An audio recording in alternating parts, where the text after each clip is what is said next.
Welcome to the final episode of MishMish Cat Manual. By now, you are ready for advanced level cat care. Today, we will cover nail trimming, bathing, and emergency procedures. Trimming your cat's nails can prevent unwanted scratching on you and your furniture. Some cats love the nail trimming process and might even show you gratitude.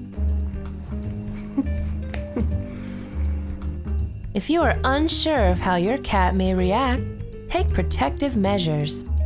Wear thick gloves and a heavy coat.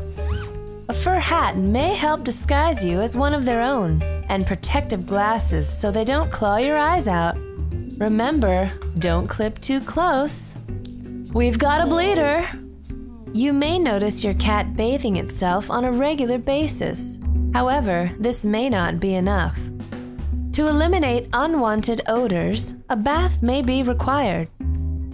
Draw a warm bath. This may be a signal to your cat of what's to come. You can run, little buddy, but you can't hide.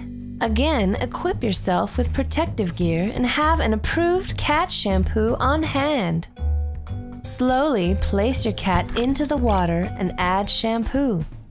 Keep a firm grip as he may squirm.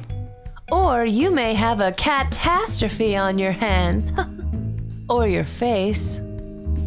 Prepare for natural disasters such as fires or earthquakes by having spontaneous emergency drills. Fire! Fire! Fire!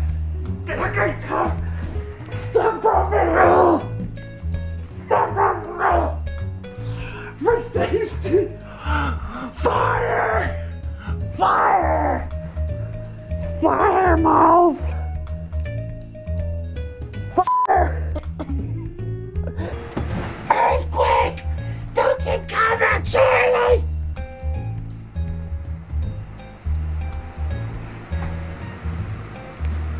Remember, stay calm.